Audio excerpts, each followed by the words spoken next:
Dear friends, we continue our discussion. That's our third panel discussion on the philosophy of realism, history, politics, economics, and culture. During the second panel discussion, it seemed to me that the idea expressed there by a number of speakers that we are in a situation when we need to identify the values that support us, and we need to present them to the world.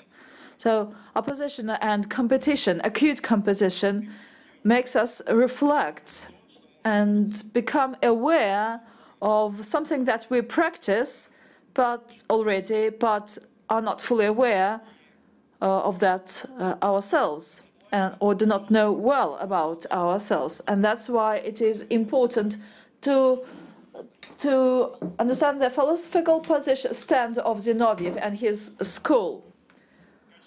I mean that the content, the value of that sort cannot be utopic. Alexander Alexandrovich said that he was against any earthly paradises. There is no earthly paradise that can be formed here, because when we abstract ourselves from the benefits of a certain world or a certain order, well, advantages are always continuation of certain disadvantages, and disadvantages are continuation of certain disadvantages of a political structure. The brothers Strugatsky, the Strugatsky's brothers, well-known writers, members of the methodological club, presented that in one of their works, The Ugly Ducklings, and they put it in a little bit mocking words, saying that the future is a thoroughly sterilized or thoroughly secured present, and the goal of social restructuring will lead us into a deadlock or dead end, and desire to bring happiness will end up in some in a concentration camp or something of that sort. Zinoviev believed that the main objective of intellectuals is to be less concerned with the international happiness, but think primarily about building and acquiring knowledge. Social knowledge in particular, knowledge about how we are arranged. And this position of knowledge, this stand of a researcher who first identifies this knowledge and forms it and communicates it to the public, is a very courageous stand and a difficult one, because nobody needs the truth.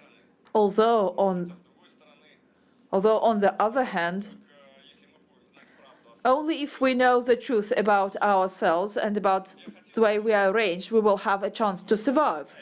So I'd like to give the floor to Dennis Small, to Lyndon LaRouche. Lyndon LaRouche is somebody who is well known in Russia and well respected in Russia. He is one of the scholars who knows no compromise and with difficult fates, and who stand the risk of, or takes the risk of telling the truth. So the floor is yours. Do you hear us? Mr. Small. Yes, I can hear you.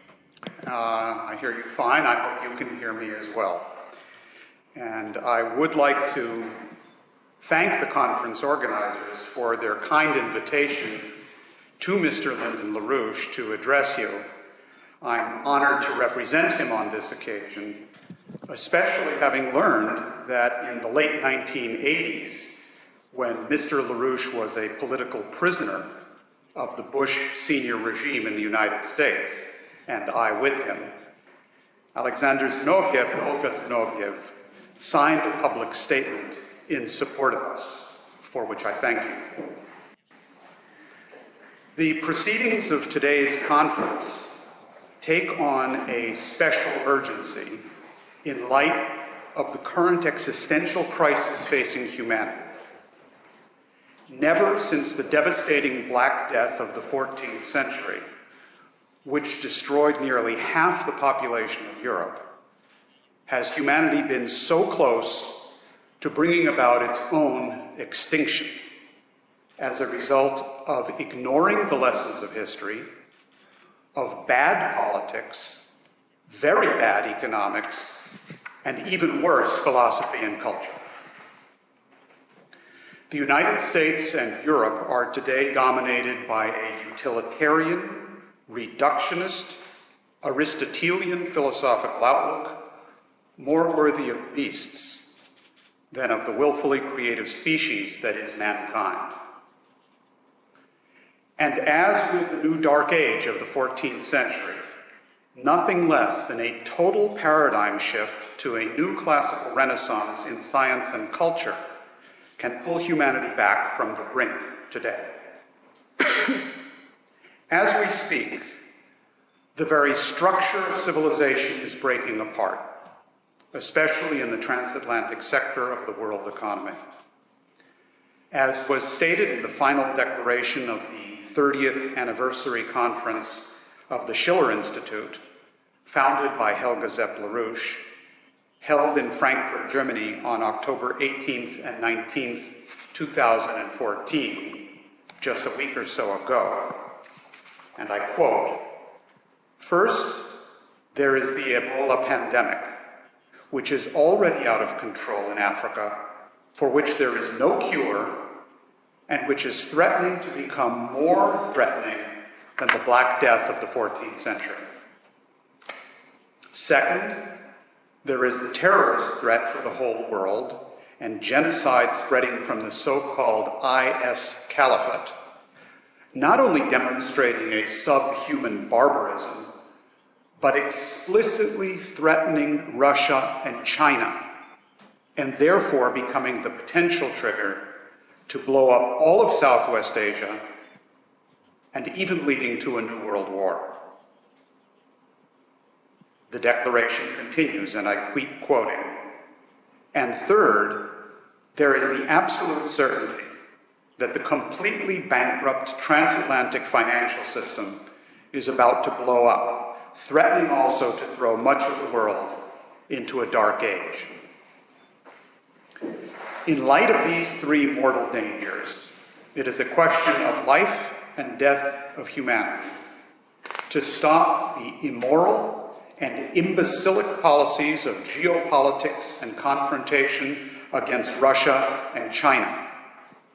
Instead, we have to shift the agenda to the common aims of mankind and work together with Russia, with China, with India and other nations to defeat these mortal threats. End quote of the Schiller Institute Declaration. Now, to bring what I consider the central philosophical issues into proper focus, I will first address two aspects of the current Ebola crisis which are often overlooked. First, the raging Ebola epidemic is the result of the intentional policy of the British Empire and its Wall Street allies to bring about a massive depopulation of the planet from today's 7 billion people to less than 1 billion. This has been stated explicitly by, among others, the consort of Britain's Queen Elizabeth, Prince Philip, the founder of the radically Malthusian World Wildlife Fund, or WWF, where he said, and I quote, "In the event that I am reincarnated, I would like to return as a deadly virus in order to contribute something to solve overpopulation." Close quote. That was an echo of the view expounded by the notorious British philosopher Bertrand Russell, who wrote in 1951, quote, "War has hitherto been disappointing in this respect of population control, but perhaps bacteriological war may prove effective. If a Black Death could spread throughout the world once in every generation, survivors could procreate freely without making the world too full." End quote from Bertrand Russell. Russell, whom Lyndon LaRouche has called the most evil man of the 20th century, is also famous for calling for preemptive nuclear war against the Soviet Union, and for attempting to demonstrate in his radically incompetent Principia Mathematica that physics can be reduced to mere mathematics, and that creative human thinking does not really exist.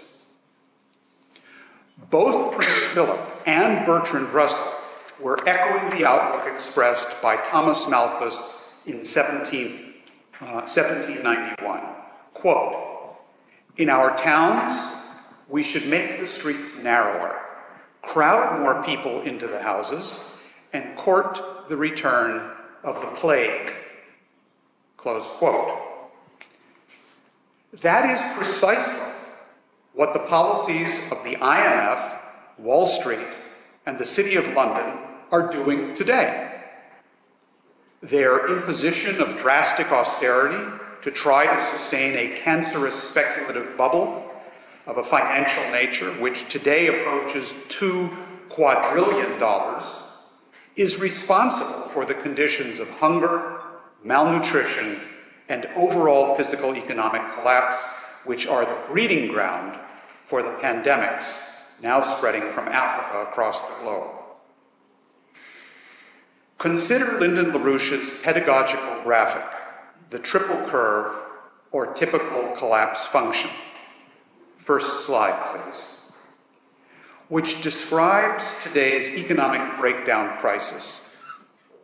As financial and monetary aggregates soar hyperbolically, physical economic output has been collapsing.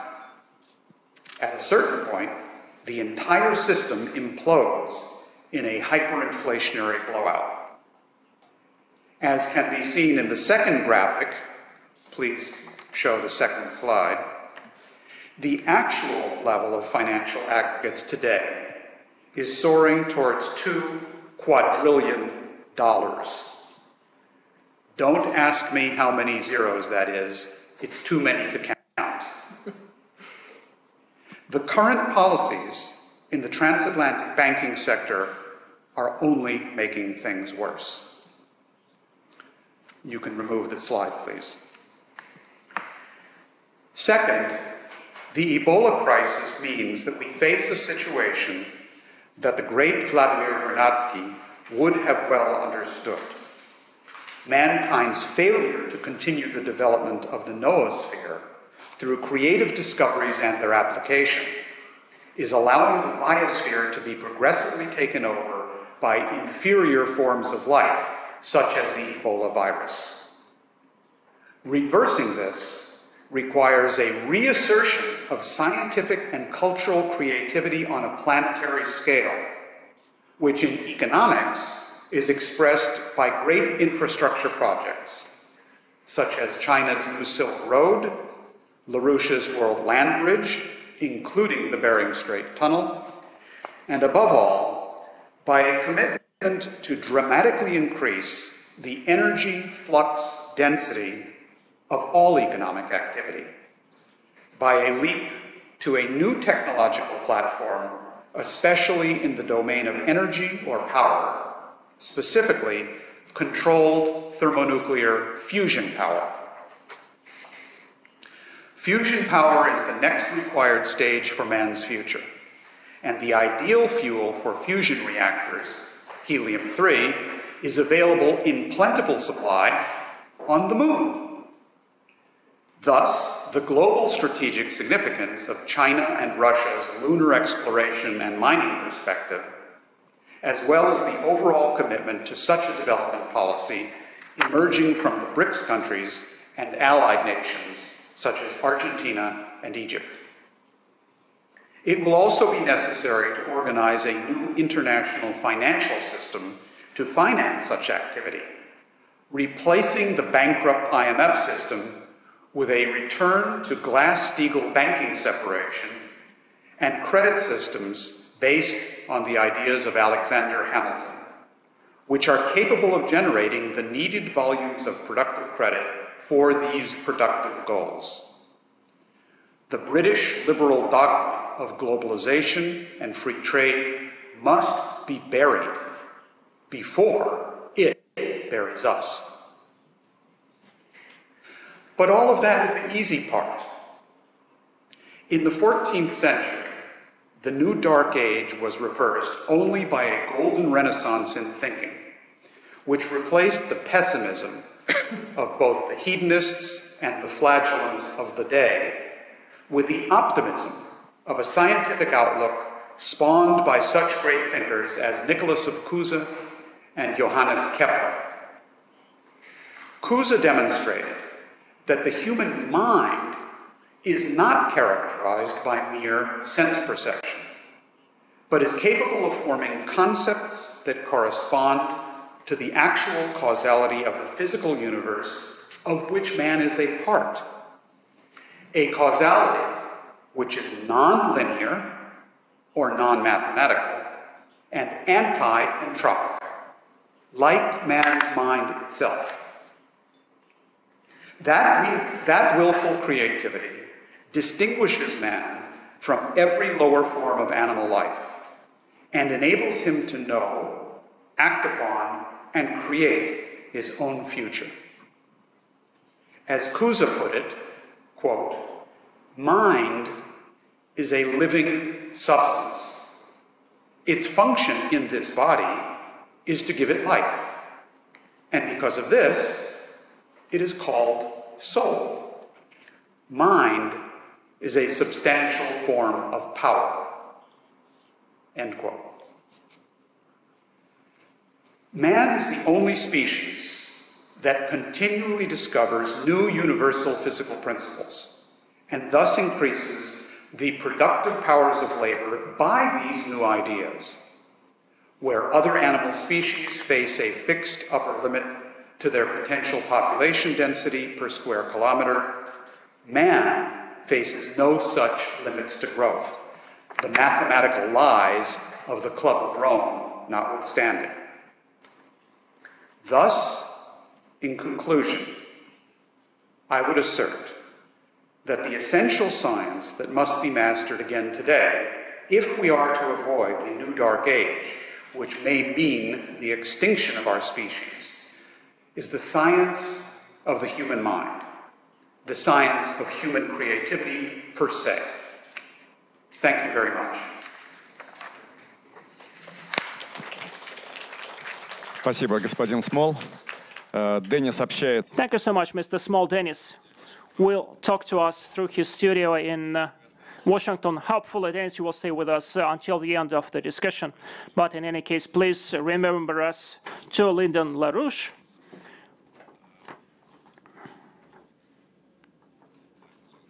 Yes, please. Yes, please. Mr. Small, I'm glad very much to see you via this telebridge, and I'm grateful to you for your words and for your memory. When me and my husband signed public statement in your support, I could not imagine that we'll see each other via this unusual way. And so you see, not so many years past that we now see each other. So we have to dream about something.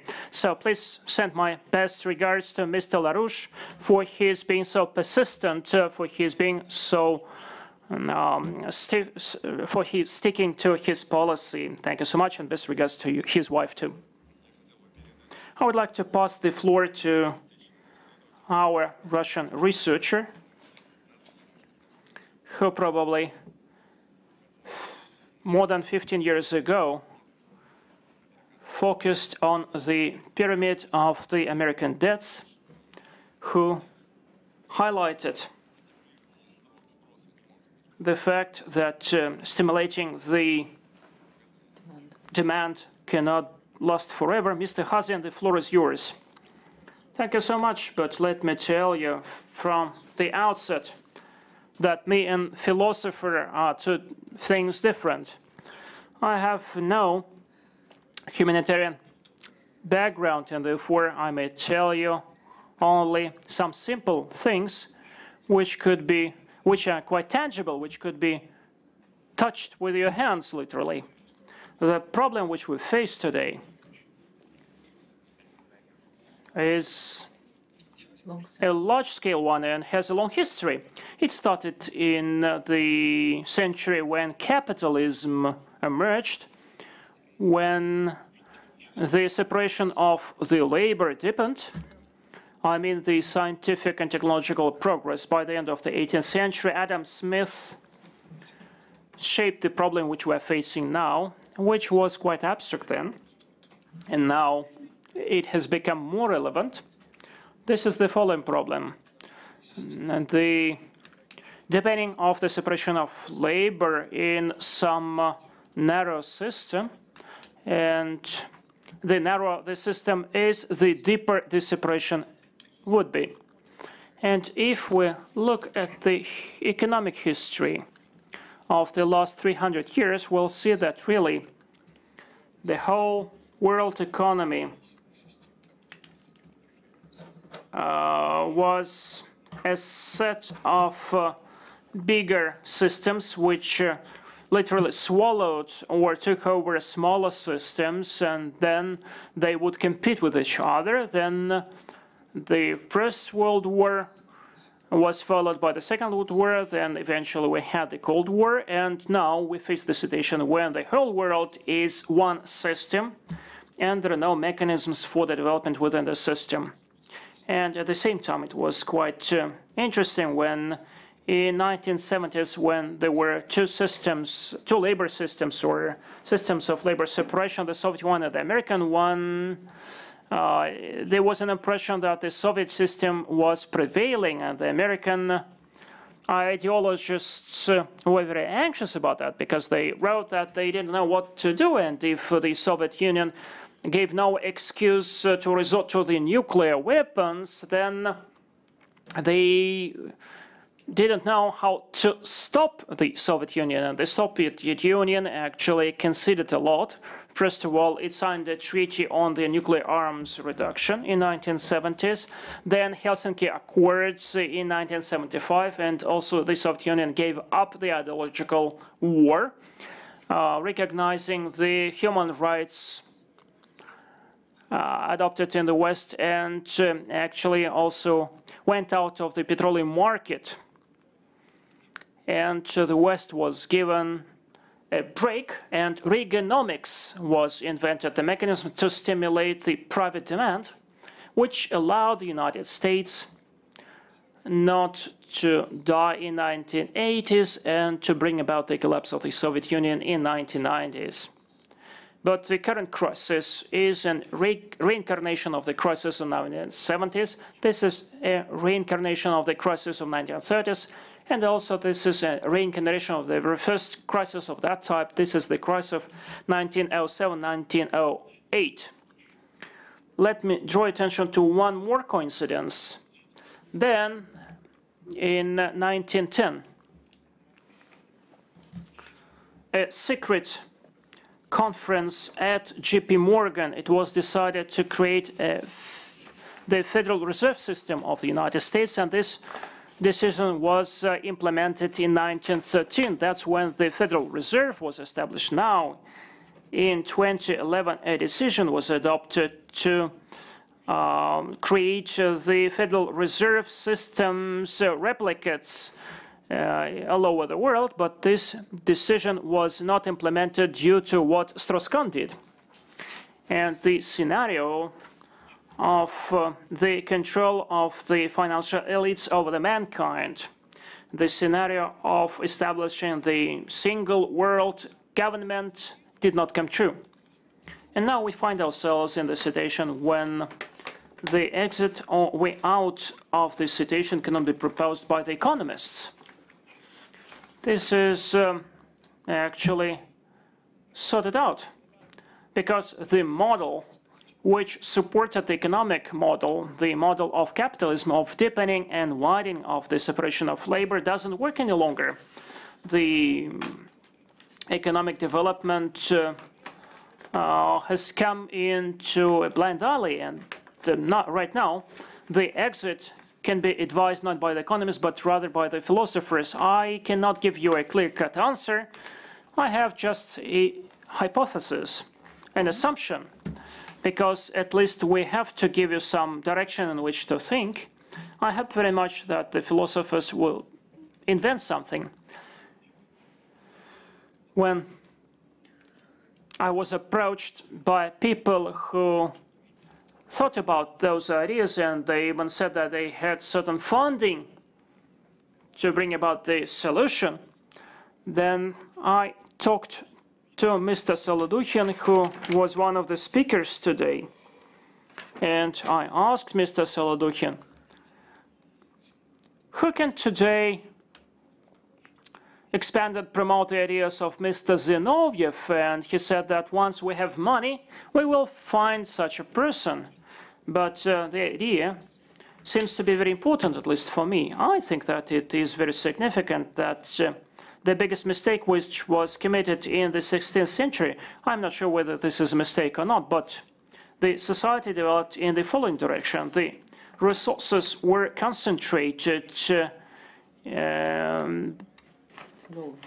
due to the loans, or by the loans, meaning that we had to borrow money from our future generations in order to build something here. So it means that in future, once we reach it, there are no resources and there is no development. So, but if we concentrate the resources not in the time but in the space, what, for instance, is dubbed the solidarity funding, what the USSR did within the public plan when everyone invested several cents and then a nuclear power plant would be built, probably this system would work. And in order to make this system work on its own, we need more and more sophisticated systems of the self-governance, because bringing about 3 people, this would be difficult. But when you have to bring about the efforts and unite the efforts of 300,000 people, it would be a behemoth task, a giant task. But the USSR managed to do that, and it proved to be rather efficient. Therefore, I think that the 21st century would be not the age of the technological progress, but rather of psychological and social progress, meaning that we'll have to set up the social institutions which will help us to focus on more promising directions. And the post-crisis world would resemble the socialist system rather than the capitalist system. But again, this is my assumption, this is my hypothesis, and I have nothing to justify this, my assumption. I hope very much that the philosophers from the Zinoviev school will try to bring about the resolution. I cannot do that personally. I can just describe whether this or that economic model is feasible or not. Thank you so much for your attention.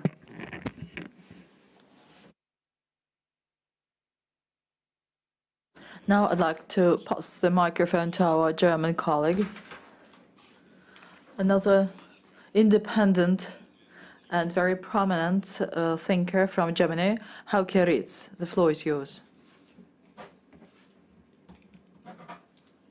Thank you very much.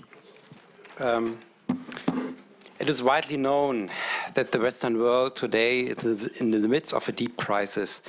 And in my speech, I want to address the question of secular religion that was mentioned before, and go a little bit back into history to show which kind of tradition are available for us to overcome the current crisis.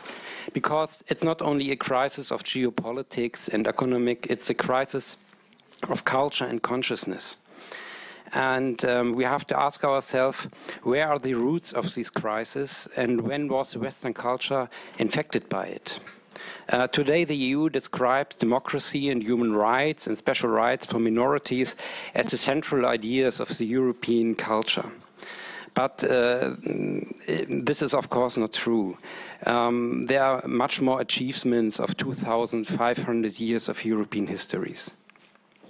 First, we have to understand the complexity of European culture and that it is a result of its foundation in the ancient world. The European culture is a composition of at least 3 different sources. Each of them is in itself complex and contradictory, namely the Greek culture, consisting of philosophy but also mythology, the Jewish prophecy that later gave rise to Christian eschatology, and as a third influence is Roman law and statehood. On the one hand, these ancient traditions contradicted each other and were for many centuries a source of internal conflicts. But on the other hand, these antagonistic traditions were, through the course of history, especially through the development of Christian theology, loosely intertwined with each other. Over the centuries, these different sources of European culture opened up different paths of development, and this enabled the success and the fortune of the European culture in modern times.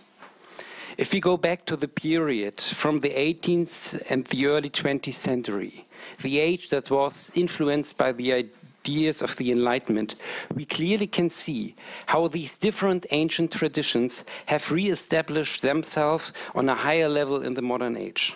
For example, the development of modern science is clearly enabled through the previous development of Greek philosophy. The development of the modern constitutional state would probably not have taken place without the Roman example and its high development of law. And finally, through Jewish and Christian influence, the European culture of this time was able to locate itself in the process of history. And this feature may be the most important of all. This distinguished it from other cultures like China and India, which understood history more as a constant repetition of the same principles. For many Asian cultures, history was just a further expression of nature. In contrast, European culture was able to distinguish between history and nature. Through this theological and later in the modern age, philosophical understanding of history, European culture was able to transform Christian hopes in secular expectation to develop a common understanding of progress. A further unique feature of European culture was its ability to develop art in a way that was fundamentally new for mankind. Because art was usually understood as ornament or in primitive culture even as a magic tool. It was European culture where for the first time art was understood not only as adornment but as a source of knowledge equal to science and theology. In the 19th century, this understanding of art became more and more important for the European societies. Finally, it gained such a relevance for education, for the self-understanding of the nation-states and its culture, and even for the daily life of the rising middle class, that the German philosopher Hegel invented the term Kunstreligion, art religion, to describe the phenomenon. Therefore, it seems to me that the European music, literature, painting enabled the European culture in the 19th and early 20th century to overstep the boundaries of the existing reality, to open up the realm of imagination, and to develop a relationship to a transcendent reality. But what happened to these outstanding features of our culture in the 20th century? And why does it seem that our present European culture is so poor in comparison to our past? It seems to me that the tragic of the European culture in the 20th century is that the internal antagonism between these different ancient traditions I just have mentioned have re-established themselves along the front line of the Cold War. At the beginning of the Cold War, there existed strong communist parties in many countries of West Europe, especially in Italy and France. These socialist worker movements had a strong understanding of history and its own role in it. They were, in this regard, a successor of the historic expectation that for centuries had been mobilized by Christian eschatology and Jewish prophecy. And of course, for the perspective of the security apparatus of NATO, they were a fifth column.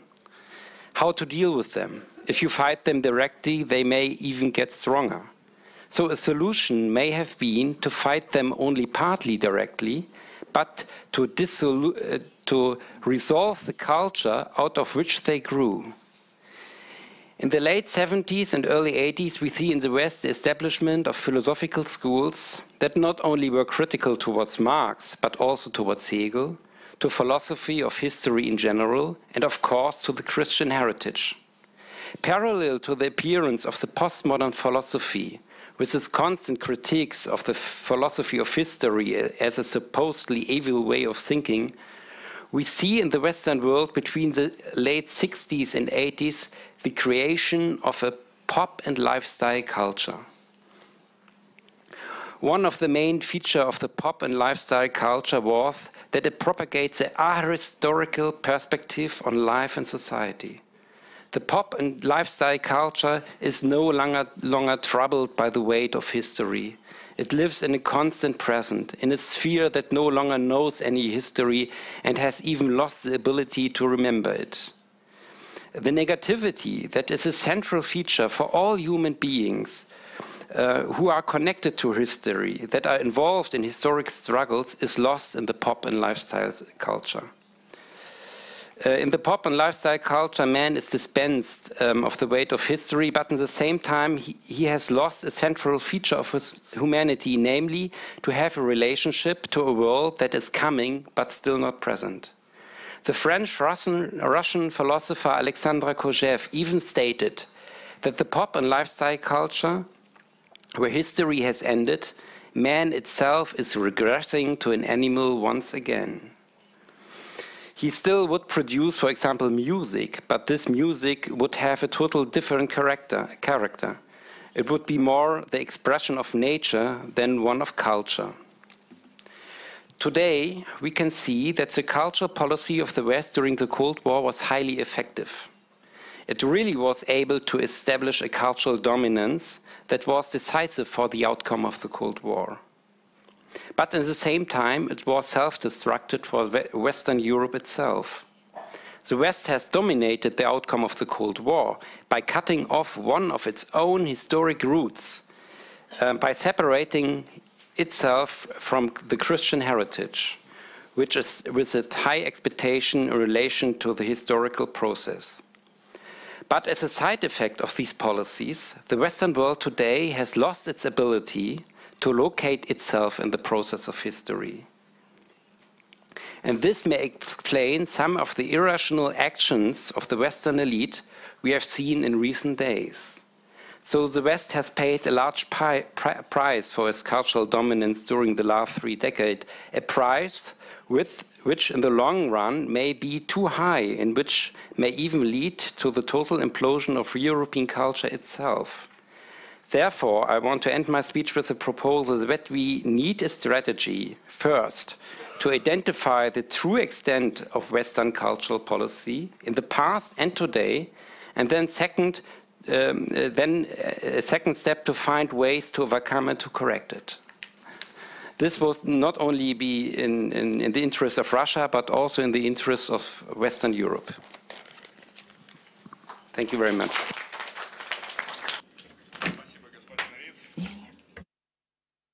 Thank you very much, Mr. RITZ. You continued, you picked up with the line of discussion that we had during the second panel discussion, that if we dissociate from cultural heritage? How long can we stay human beings? And that's the theme that was a high topic of discussion for Alexander Zinoviev. And now I'd like to give the pass to Mikhail KIRKWOOD, profound researcher, researcher in the works of Alexander Zinoviev and author of the book about Alexander Zinoviev.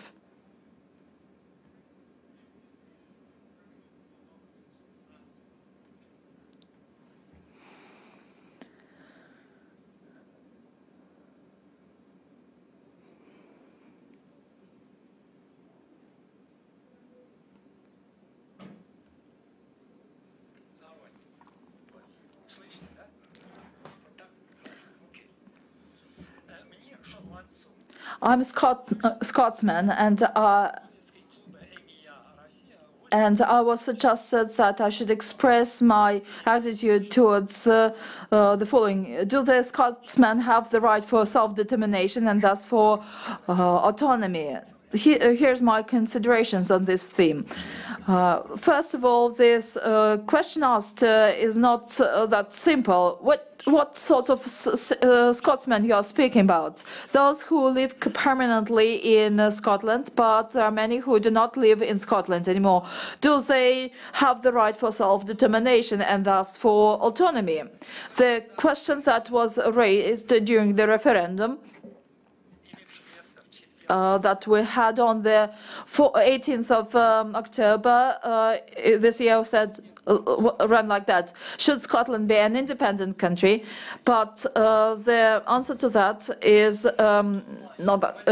Well, the answer to that is that much depends on the context, and we cannot be limited to the words yes or no. Scotsmen, as they are per se, are not related to that, because those who reside permanently in Scotland voted, citizens of the Great Britain, members of the European Union.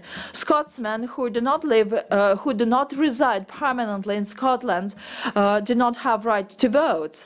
But there were some reservations on the right to vote, and it was the right of those who do not reside in Scotland were supposed to have the right to vote, but the Scottish Parliament said that that would be too complicated for the referendum, and besides, the law on referendum is based solely on the law, on the will of residents. Otherwise, the results may be doubted and questioned.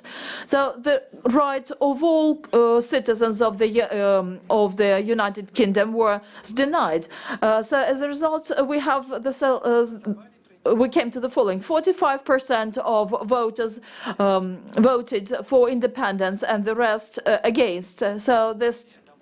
So that was quite a substantial victory for those who were against independence, and the turn-up rate was 84%, which is, according to a British rate, is tremendous. This fact illustrated the desire of those who use their democratic right to affect the destiny of their country, who stands at the crossroads of history. It would be good for them to show their enthusiasm, to continue it, and to become locomotives of social and economic developments, the progress that should imbue spread all over the United Kingdom. 45% of those who voted, voted for independence. That's a considerable amount of the population, and the possible outcome of that may lead to split into two opposing camps. But here I should say, mention one fact, that both parties share their attitude towards England. Scotland, with nearly 33% of territory of the United Kingdom and 10% of the British population. For centuries, England and Scotland fought against each other. The dominating majority of battles were on the English side. England is very seldom used. England is quite often substituted by there in the south. That's what Scotsmen say. Scottish fans, no matter what kind of sport they speak, they are guided by the following principle. We are for Scotland and for any team that is against England. And here's a Scottish toast. Well, in the translation, well,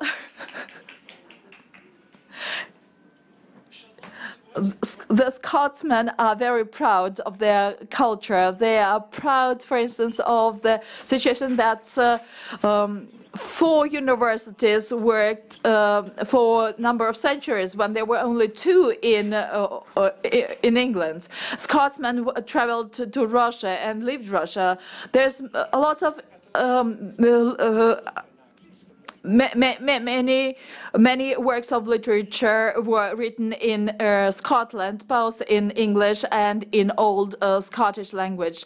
They are proud of their contribution to enlightenment, medicine, machine building, craft building, etc. In Glasgow, for instance, during the spread of British Empire, became the second important city in Great Britain, and it was dominating in the industry. More than that, the Scotsmen are proud of their motherland, their valleys, rivers, and isles and mountains. And what is interesting, the closer to the borders with England, the more people voted against independence. And likewise in North, York and Shetland voted against independence. Out of 32 districts, only 4 districts voted for independence. Why so? The pragmatism took over romanticism, I think. At the very beginning of the campaign, yes, for Scotland, there was a lot of enthusiasm and self-confidence driven with romanticism. But there were no answers to the questions that were important, especially in the economic point of view. The predominant part of the population in Scotland are less interested in distribution of benefits. Many Scotsmen are against conservatives and hate Margaret Thatcher, who was very popular once among the Soviets, called Iron Lady. Margaret Thatcher is the symbol of evil, and her party nearly disappeared in Scotland. There's only 1 member of her party there. And many hate the Westminster Parliament, which is sort of exploits Scotland and imposes a nuclear power strategy and is responsible for the destruction of the industrial base. On the other hand, the campaign Better Together was never nourished by the romanticism. It was never enthusiastic, and all the time tried to propagate the ideas that the negative answer would warrant a better future, not only for Scotland, but also for the United Kingdom in general. Many Scots accused the campaign Better Together in their systematic approach to repel the population by some gloomy future, for instance, that Scotland will never be able to operate pound, it will never be a member of the EU, it will be responsible for a part of the British loans. And actually, these attempts could not be regarded as something repelling, but also as highlighting the problems, which might be quite acute and topical, when the future would be quite ambiguous. Moreover, many big companies and banks even warned that even if the yes campaign wins, they will go to the south, What is going to happen next? No one knows, but I do think that the status quo will here for quite a while. But I would like to finish my presentation with the answer to the question whether the Scots have the right for self-determination and for autonomy. So the answer is as follows. Not all the Scottish have this right. If they live not in Scotland, if they do not share the fate and future of their motherland there, they have no right for autonomy. And they have the right to self-determination only in compliance with the legislation of the country where they live. The nationality doesn't matter, the citizenship, this is what would matter, because, for instance, there was such a notion as the Soviet people, and it means some unity of people, not the unity of people of the same nationality. Scotland actually carried out operation very peacefully, and this achievement is a real beacon in our dark world. Thank you so much for your attention.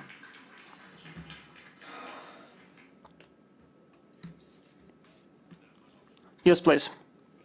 Yes, please.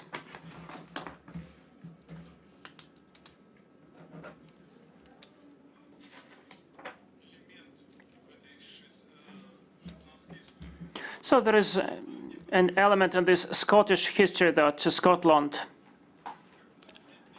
was subjected to ethnic cleansing. Ethnic cleansing. There were actually two Scotlands. One, the highlands, and the other one, the plains, the lowlands. And so it means that the Highlanders were expelled to Ireland. And then the Highlanders and the Scots had to fight with the Irish. And this policy of harassing resulted in the fact that the Irish and the Highlanders had to emigrate to the United States. And actually, Anglo-Saxons, they treated the Scots as something inferior to them. They have the whole set of terms in order to characterize those barbaric Scots who are absolutely illiterate, etc., etc. So when you speak about some romanticism, there is a cultural code which belongs to the Scots who for many centuries fought with the English.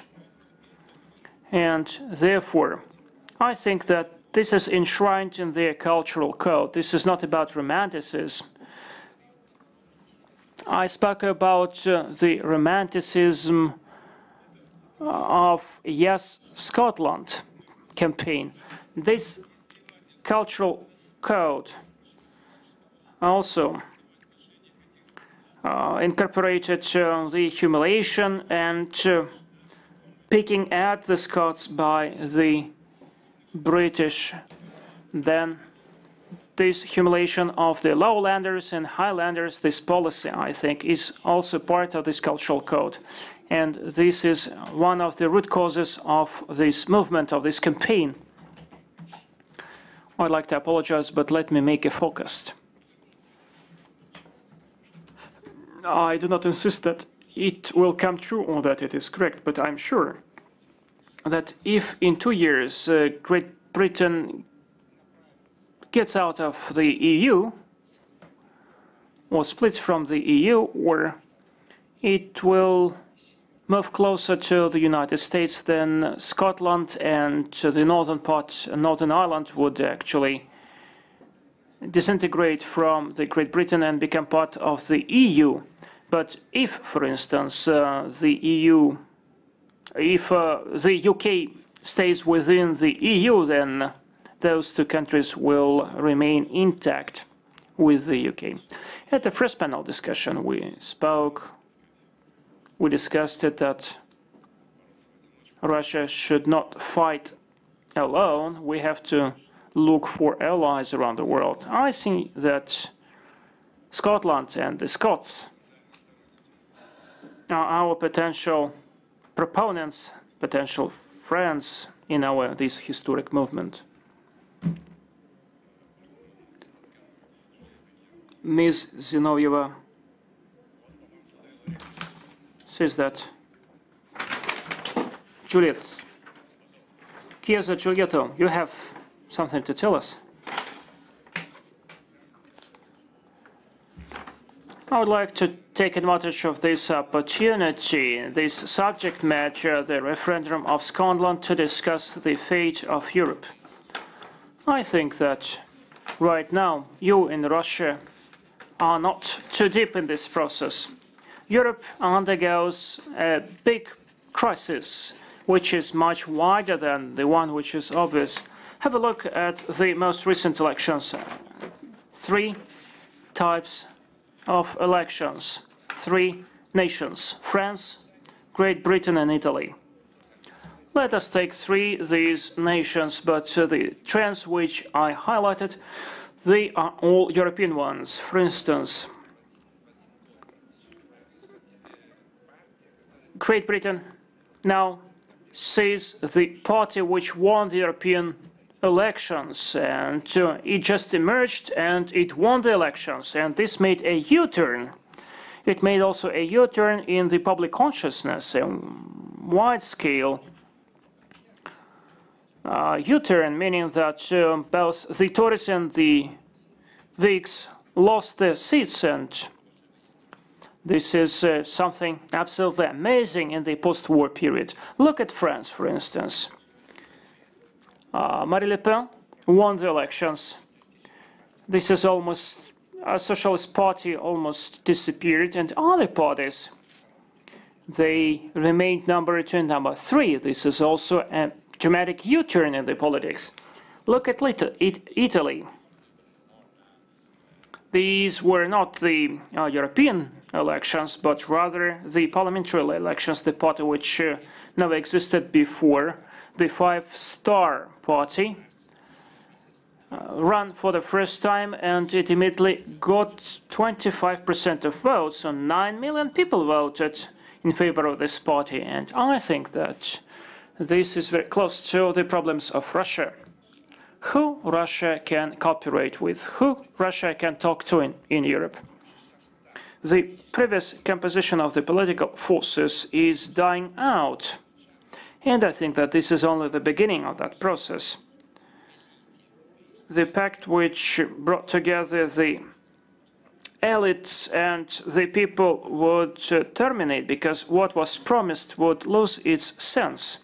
Within 40 years, those parties, Social Democratic Party and the rest, pledged and promised well-being, welfare, good living standards, and really, Europe used to be a quite flourishing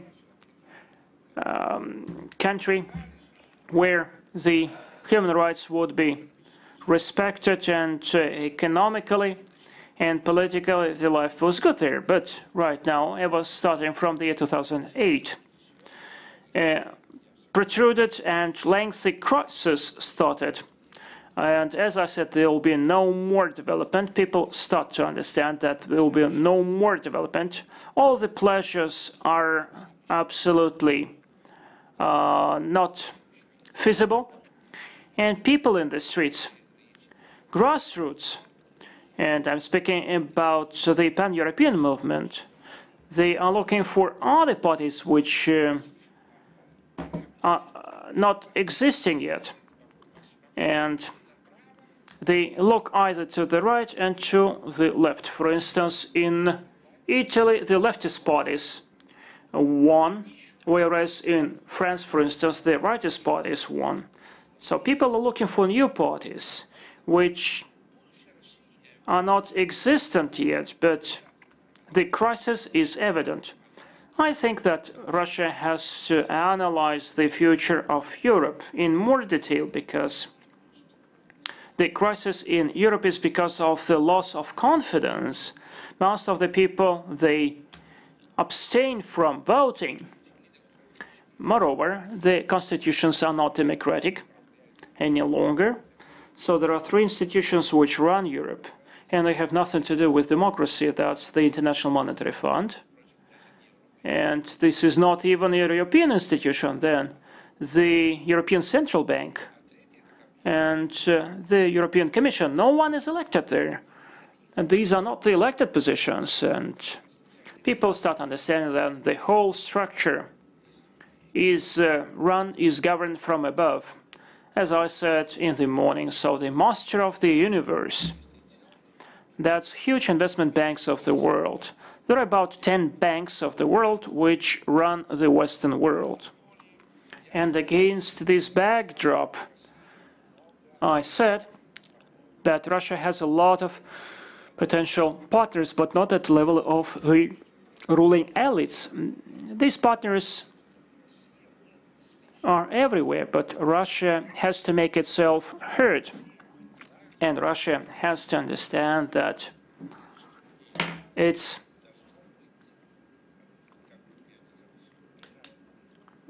position should be of the world nature, of the global nature. Why the United States ruled the world for the whole 20th century? Because there were certain preconditions for that. And America and the United States was speaking on behalf of the whole world. And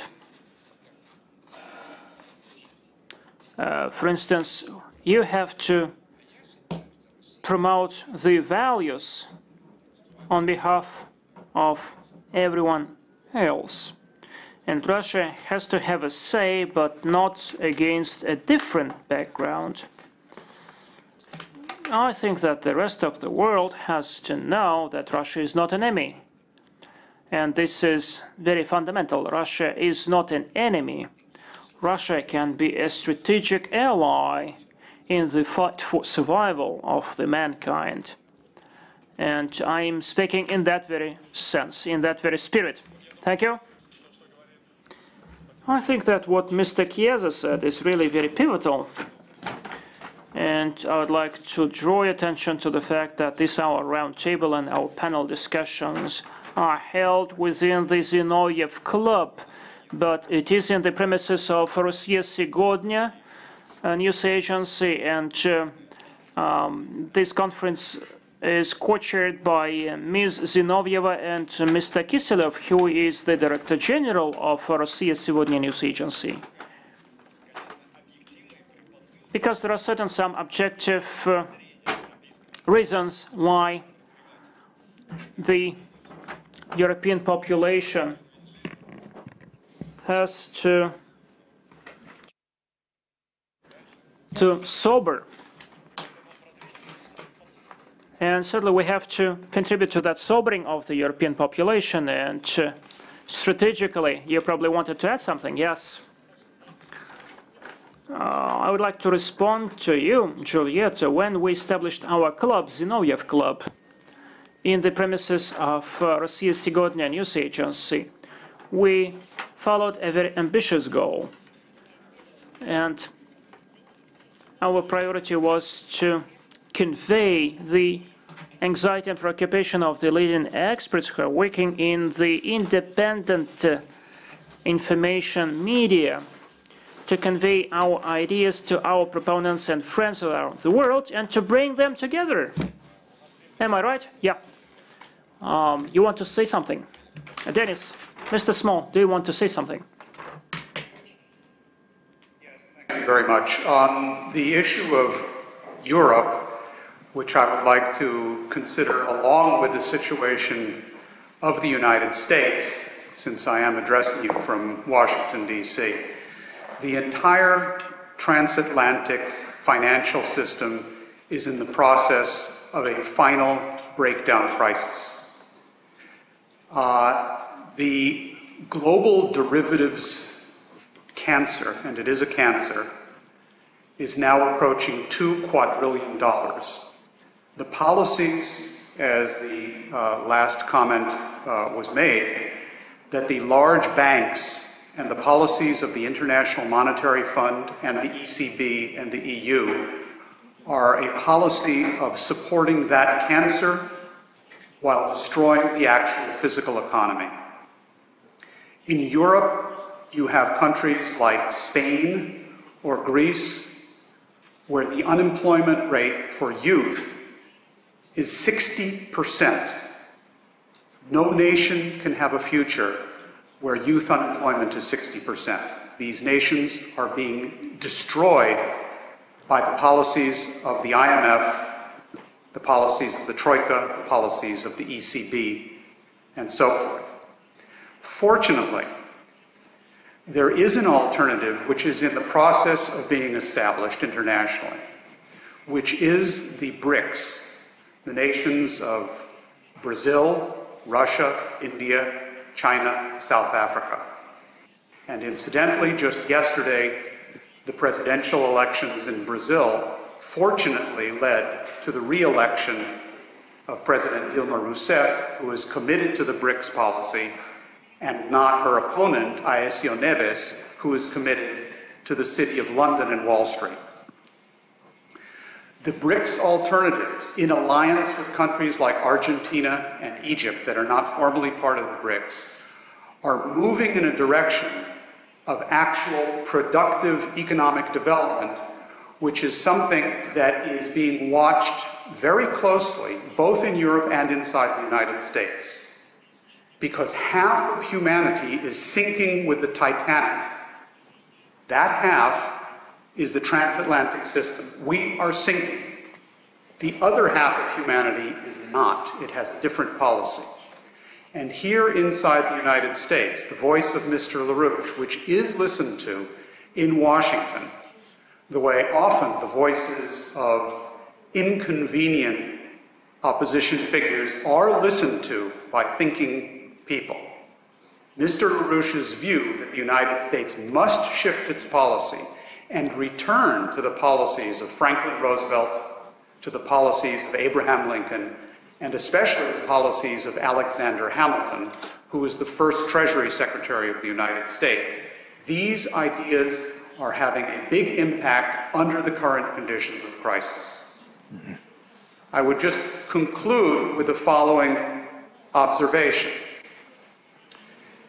Over the course of this crisis since 2008, in the United States, the Federal Reserve Bank of the United States, which is not a governmental institution, it represents private banking interests, issued upwards of $4 trillion to bail out the banks, to give to the cancer, which did not go to any productive economic activity.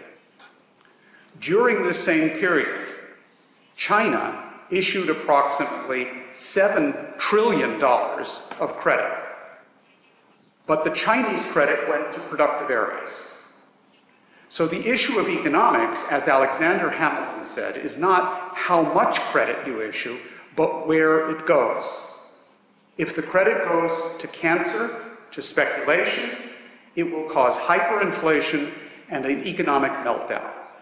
If the credit, under government direction, is channeled to productive economic activities, which increase man's productive powers based on science and creative advance, it will not be inflationary and it will actually solve the economic problems. It is my view, and the view of Mr. LaRouche, that there is a great potential internationally where different cultures, sovereign nations, can and must unite around the common aims of mankind.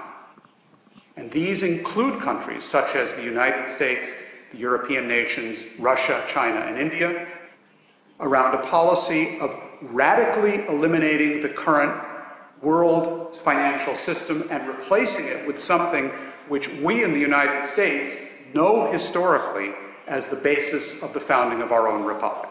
Thank you. Спасибо, господин Смол. Совершенно очевидно, что мы... Thank you very much, Mr. Small.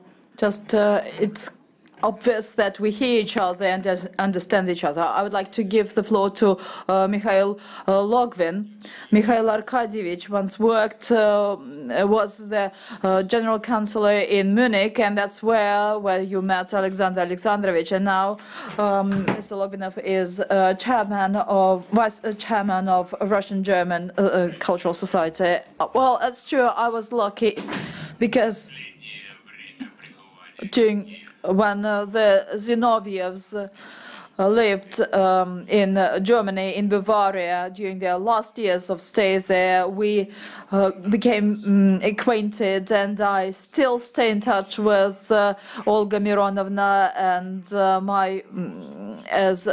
Olga is member of the governing body of Russian German Friendship Society, and we do our best for Alexander Zinoviev being remembered not only in Russia but also in Germany, because the major number of his books were written in Munich.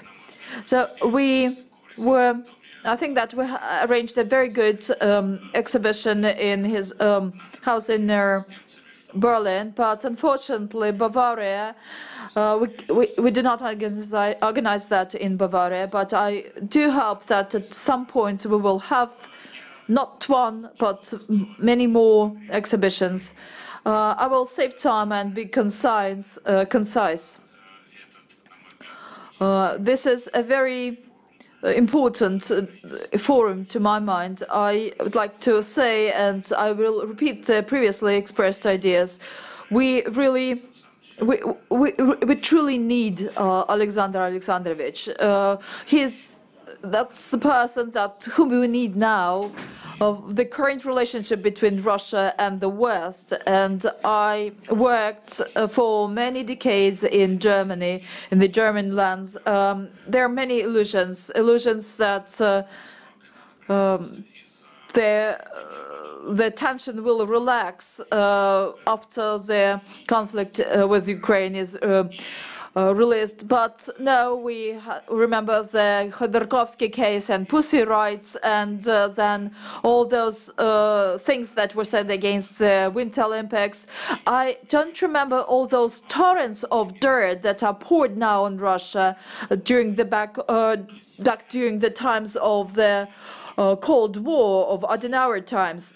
The situation now is much worse than then, and that's why the heritage, the legacy of Alexander Zinoviev, who is still with us, I believe, equips us with good arguments how things should be done. And the fact that our forum today is a success, and that we managed to and what Olga Mironovna manages to attract more and more attention to the ideas of Alexander Zinoviev. And I'm happy to see so many young faces in the audience. And what also makes me happy is that the powers that be turn an attentive ear to what Alexander Zinoviev used to say. This helps us and get us equipped against Westernism and Chalavenik and some other notions that will help us be equipped against these disasters that are coming on us. I'm optimistic, but I remember what Alexander warned us against in his last book. If things continue this way, then the world will perish under its own folly. What we see now is that his prophetic warning has become more and more topical for us. Well, very brief, concise, and to the point. I'd like to give the floor to Pavel, expert on RODKIN Pavel, expert in the sphere of communications. Are we fully aware of the reality or not? Well, here I would like to turn to the notion of realism that is in the title of our panel discussion, and outline some of the stands. Philosophy of realism, and this is the only, in practice, means understanding of political and economic processes, because misunderstanding and illusions bring us to disasters that Russia experienced twice. What happened from the point of realism in the Soviet Union? Well, we achieved the true communism as Alexander Zinoviev outlined, and that communism should be it should be separated from ideological communism. And Soviet society didn't understand that and ignored that, actually. And that led to the betrayal from the top and atomization of the lower parts, and the one phantom was replaced with pseudo Euro-communism that determines the general spirit, and in particular in Ukraine, get integrated in the civilized world at any price, and that's what we see there. The democracy that we have here differs from Erzat's democracy in the West, and the paradox that we have now happened thanks to the heritage of the Soviet Union through the social structures. The social post-communist model of Russia differs from the European by the flexibility or softness, so to say, of its social structure. The example of realism we find in Alexander Zinoviev's book, Communism as a Realism. And this book may be unpleasant both to the apologists of the Soviet past and to those who were against it. Zinoviev described in that book all realias, all reals, defects and achievements of the Soviet society. And the style of the book reminds me the artistic method of separation or delineation, and it helps to either to idealize or to demonize. The critical thinking today takes the shape of not abstract and philosophical, but some practical meaning as well. Because the threat of self-destruction and destruction of the state, this threat is still with us, again with us, and we are at the pivotal point. And we can either pass it and give new ideas to the world, give new alternatives, and that was much spoken about today, or disappear in historical nowhere, and we were warned against that by Professor Zinoviev. Thank you. You wanted to give a comment on that. Take the microphone, please. Yuri Bashko, editor-in-chief. During the previous two panel discussions, I wanted to ask one question. Is discussion possible if the question assumes no discussion at all? Communism. Nobody gave a definition of communism, what is meant by that, but judging by what I heard here, every person who spoke kept in mind something different from what the other person said. Communism was called a utopia, or even a religion. If it is a religion, then the basis is in dogma. And no discussion is possible on dogma. There can be nothing but faith, and the rest is heretism. Communism was called a dead corpse, but in the Orthodox Christianity, the tradition is to say either good or nothing at all in Christianity. Will we abuse the memory of the dead? In Marxism, communism means a new formation. A new formation that is to take the place of the previous one, that is capitalism. Yuri Valentinovich. The format of the discussion is as follows. Either you have a brief comment opposing or ask a question. But judging by what you said, I can withdraw that. We do not discuss Marxism here or communism. What we state here is that communism was turned into a faith, and that is what Zinoviev said. We are not discussing here, or we do not discuss Marxism here. We discuss communism here as a sort of secular religion. This is not suggested, this is a thesis that is suggested. If you disagree, then say what you disagree with. Well, I disagree with the theme that was raised because the basis for the discussion is false.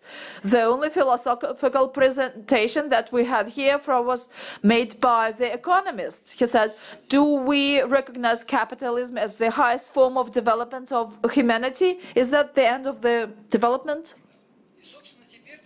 So what? The further development for Russia should be started with the Cultural Revolution. That's what I think. Just first, I think that is referred mainly to the idea that I expressed in my presentation about the faith, and I'll try to object to what you said. It's not that capitalism became the supreme form or communism should become a supreme form. Zinoviev said, stated the following. Perception of any form as the final and supreme form is absurd because this contradicts Marxism in particular and the dialectic logics developed by Marx, that the dialectical form that he borrowed from Hegel. So any final stage of development becomes sort of absurd. It is an absurdity from the point of Zinoviev. If you want to believe in some logically absurd ideas, nobody can persuade you in the contrary. Well, faith is faith. It's one thing to believe in God. It's a different thing to believe in a social construction, and that's what Zinoviev fought against. He wanted people not to believe in social constructions. Mr. Trukovich wanted to switch in the discussion. This discussion down from the lofty heights of Marxist metaphysics to the issue of realism. And Philosophia realism requires the politics of realism. And here we come to Sr. Kieza's question, who are the allies? Well, obviously, the most important segment of President Putin's speech in Sochi on Friday concerned the roots of identity and the need to preserve the identity in the clash with the arrogant and all-conquering Western monism. Now, they swear by pluralism, they swear by multiculturalism, but in fact they promote monistic, dull, and ultimately deadening, soul-deadening and intellectually deadening uniformity and Unitarianist nothingness. Therefore, the Russian allies are primarily traditionalists who seek to preserve identity. Forget about allies on the left. In Italy, the left is in fact an ally of the bad guys. It is people like Patrick Buchanan, who wrote an article some months ago saying Putin is one of us. People like Marie Le Pen, people like Stahe in Austria, and like regionalists in Italy, who somewhat Don Quixotically staged the internet referendum on Veneto's independence. People who fear the loss of identity through open-door third world immigration, which is a touchy subject, but the one that has to be stated openly, that the European identity is in grave danger from demographic as well as cultural deluge resulting from insane immigration policies which are based on a form of self-destructive, Weiningerian self-hating form of ultraliberalism. Thank you. Спасибо. Спасибо. Thank you very much. Mr. Chivkovich just moved me to just inspired me to say a couple of words what I believe is important for all three panel discussions that we had today. Well, we're speaking about opposition between the West, Westernism and Russia. Well, but I think the content of this opposition, the initiative is not in our hands. It is not only important to be in opposition, but to be able to form it as a conflict filled with content. We should take the initiative in our own hands. We should suggest our own version of that. Who is against whom? What is against what? If we manage to put this, to form the content of this conflict, that will give us the pave the way for looking for allies, and at the same time will help us to identify our foes. Intuition that was expressed, intuitive statement made by speakers at all our three discussions, seems very important to me. I'll try to put it in a nutshell. When we spoke about anthropology and anthropological thoughts, about the importance of human being, about what Alexander Alexandrovich dreamt about with a new human being. Either Russia will take the pain of answering the question, what is humanity and human being within the tradition of European civilization and tradition. If it takes the pain of answering the question, how can we reproduce this humanity and human being? And if we present that to the whole world, and this is our mission in the world, this is what we give to the world, save the man, reproduce the man, against the background of what is done by the opposite side, destroying the man. What stands behind juvenile justice and gender policy? Well, it's not a demographic deter, but that's an attack on our humanity. That's where we should word the content of the conflict. That was my remark. I generated discussion. I'll try to be brief about the essence of this conflict, Anglo-Saxon model and Orthodox Christian Slavons. Just imagine a society. The Western ideology, its values say that each of us has the right to pursue happiness. But, and we all agree with this, but to pursue happiness, persuasion of this can be done at the expense of others, repressing others, humiliating others, repressing others. But this is not happiness at all. Or within society, one can implement himself or herself for the sake of society to make others happier. These are two completely different models.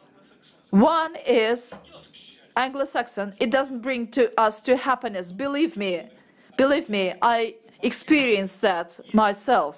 Why? Because if the people around you are repressed and humiliated, you will not enjoy happiness at all. You will build high fences to separate yourself from others. And what can we bring as an alternative? We take care not only of ourselves, but about society at large, about people around us, so that we live better. Thank you so much, Andrew. Thank you. Andrew Filin. I'd like to respond to our colleague, to my opponent, unfortunately. I missed your name, Yuri. I think that Mr. Zinoviev provided the best answer to your question, or to your comment, in his novel, Proceed to Golgotha.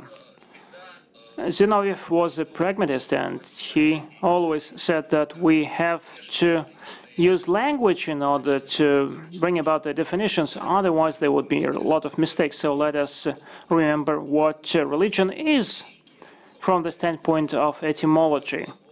Religion is a derivative from the verb, for instance, Cicero derived religion from eligere, a Latin word which means to show respect to something. And Cicero also said that this could be derived from the definition of unity of some links, and also there is also a notion of reunification, which could be derived from the word religion. And so communism as reality, a book, says that communism should not be regarded as a communism. This is a phenomena which actually came true because of the laws of unity, and religion is something for mavericks, for individuals. So it means that communism, this is a social ideology. And religion or faith, this is something individual. We should not confuse those notions. Religion is not a dogma, this is an ideology. This is what Zinoviev said. He said like that. I see that Dmitry Kulikov wants to comment on that. Getting back to what Andrew said, I would like to add one more. We have to understand one difference between faith and religion, because really these are two things different, and we have to understand them differently. When I spoke about the religions, about the secular religions,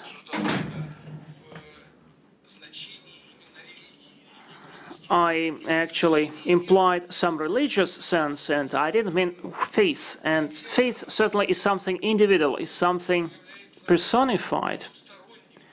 And it is something alien to people. What we do not understand, that's what we believe in. And the social construction are quite obvious. For instance, the communism, which we witnessed for 70 years, or neoconservatism, which we see for the last 25 years, this is something which we can understand. This is what we can feel, what we can touch, and therefore we do not have to believe in it. Once we start believing it, then we concede the rule and the domination to it. Dear colleagues, despite the fact that our conversation is quite interesting and no one wants to put an end, Mr. Small wants to say something. Mr. Small, just one comment. Washington, you're welcome. Thank you very much. I think we're in the terrain where philosophy is essential for solving the world's problems. The discussion of who the proper allies are for Russia in today's world requires us, I believe, to understand what actually happened to solve the great new dark age of the 14th century. Here's what I mean. The hedonists of the left are clearly not allies. Their view is simply utilitarian, pleasure-seeking, destructive activity. And I agree with one former speaker who referred to this. However, the traditionalists of the right are just the other side of the same coin. In the period of the 14th century, you had the hedonists and the flagellants. And they shared the view that man's mind was incapable of understanding and solving the problems that were placed before him. The solution in the 14th century was the classical Renaissance, the Golden Renaissance, premised on the ideas, as I mentioned earlier, of Cusa, Kepler, Da Vinci, and others, that man's mind is capable of understanding and participating in the process of creation of the universe. What that means today is, I think, a crucial distinction between happiness and pleasure. One of the earlier speakers was saying the pursuit of happiness can lead to conflict among people, repression, and so forth. I'm not sure how this works in translation, but pleasure-seeking is not the same as happiness.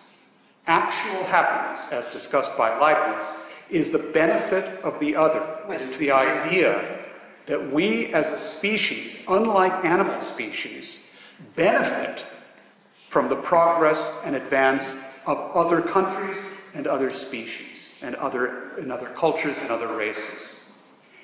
And it is a return to that idea, which was the fundamental idea of the Renaissance, based on man's identity being his mind, his creativity, which provided a solution then, and it is the only solution today.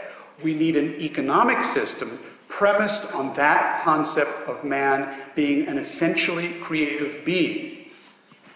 The economic expression of that is the absolute confidence that we can build a future because we can know what it will be, because that future is determined by man's activity, not by some sort of predetermination or predestination.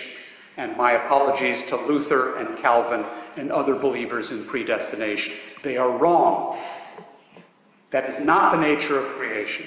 Therefore, our economic system must be adapted to that concept of man, which allows us to create a future which fosters creativity, science, and culture. Today, the International Monetary Fund tell us that value is monetary, meaning it's prostitution and drugs, which they must be counted in GDP. I disagree with that idea 100%, and I'm confident that we can have an economic system premised on this noble concept of man. Спасибо. Thank you so much, Mr. Small. Really, what you say is very close to us, and we share that. And the last comment, please.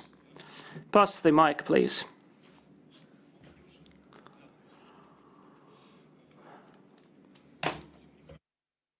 I would like to take this unique opportunity that we have here some foreign guests. I'm Moderator Roman, a historian and consultant. That's great that we see here the representatives from the UK, from Germany, Italy, and our American colleague. I have a question, whether in such a conflict between Russia and the West, can you specify the following detail or nuance? To what extent the Western elites, at least the administration of these countries, really meet the requirements and meet the needs of these people? And, for instance, do they share the common approach towards Russia? I will rephrase that. Whether the modern informational war waged in those countries is an attempt to use fear as something to consolidate the society. Actually, Mr. Chiesa answered this question. And he answered this question directly, but probably can you make a bullet point? Frankly speaking, I would say that the biggest part of the discussion was held between two ideas, the bad ideas and good ideas.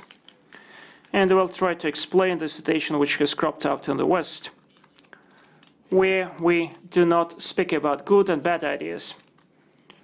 We speak about the ideas which are being passed over and the ideas which are not passed over, which means that they do not exist. This is not a news. This is a fundamental thing or fundamental issue. Millions of people cannot understand this discussion by its essence. So 500 million Europeans cannot understand this discourse because they do not know any alternative ideas. Such an option, such a choice doesn't exist for them. Just a simple example, for instance, the crisis in Ukraine for them, and do not think that I'm exaggerating, things. I tell you what I know by heart as a reporter, as a journalist. Millions of Italian people think only about that Putin is a dictator. Secondly, Ukraine wants to get rid of, not to be occupied by Russia, and 99% of Italians, including the Italian members of parliament, including ministers of the Italian government, they know nothing about the situation in Ukraine. They didn't know that there is a huge minority of the Russians. They even didn't know where Donbass is. And therefore, we're not speaking about some good ideas, some fair and just ideas. It's just about ignorance. These people know nothing about that. I know that literally. I had several meetings, sometimes via TV bridges, and these were very rare occasions because I say some things very openly and frankly. They do not invite me any longer to TV. And actually, this is just an example for you to understand. So when I say that Russia has to make itself heard in the West, so it means very specifically, Russia has to build more TV channels everywhere in France, in Italy, in Germany. And you have to speak their languages. This is not the Russian propaganda. This is just an alternative version. People have to compare different versions because what is not transmitted, what is not broadcasted, doesn't exist for Western interlocutors. Thank you. Thank you so much.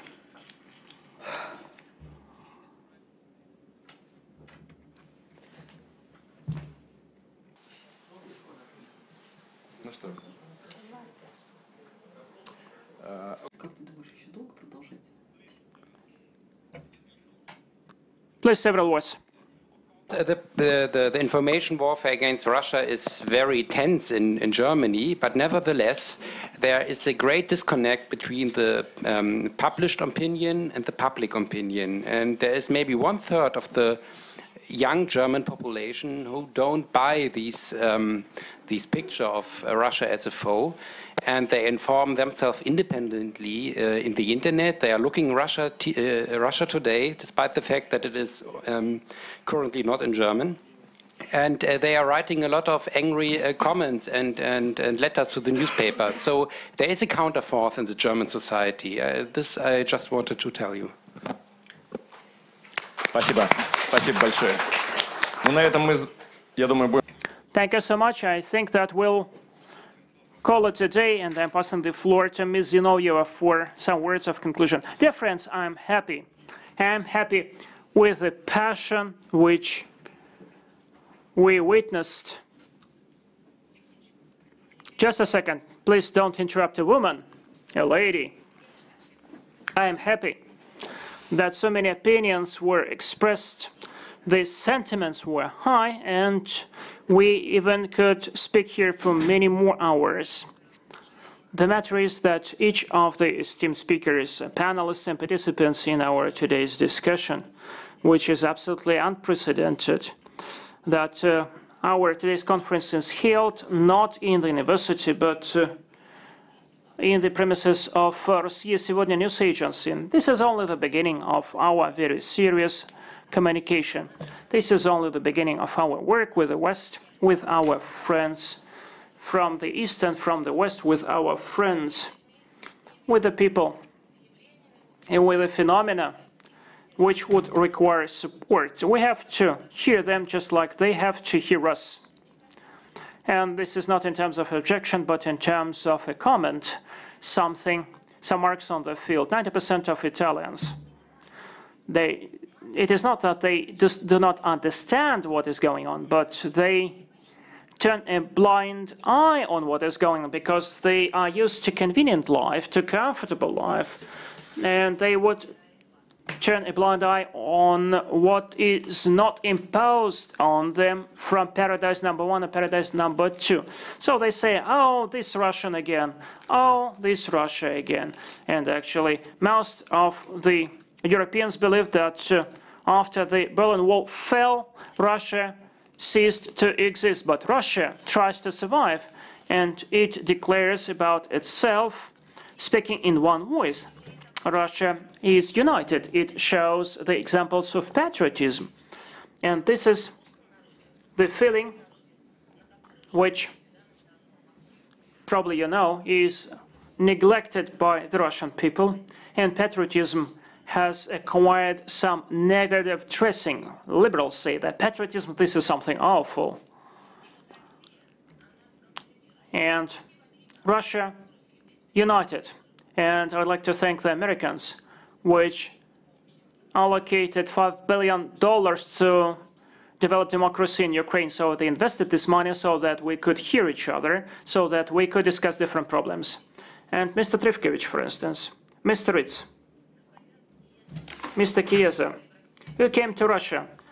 You are speaking freely here, and you are freer here, more freer than anywhere else. And you are invited on TV. You are asked in an interview, can you please show me any other such free country? And you may criticize whatever. And for instance, in other countries, even the main channels may say nonsense. But at the same time, here in Russia, in Moscow, we enjoy a very good platform in order to show that Russia is still alive. And the problems and issues of man and mankind is in the focal point, because Russia was responsible with its blood and soul for what was going on in this universe. I'd like to thank all the participants in our today's conference, participants in our fantastic event. I would like to thank those who worked with us and for us for the last 3 months to help organizing this event. This is Mr. Blinov, Mr. Lipyokhin. I'd like to thank all our team, the whole club, Olga Kolova, Arina Kharseeva, all those who helped to make this enormous project come true. And most likely, and most importantly, the youth is here too. So this is not just some anniversary event when those who were born in the 1920s came here, and we talked about our illnesses, about our diseases, but we're speaking about the future. And what we did here today, we contribute to our common future. Thank you so much.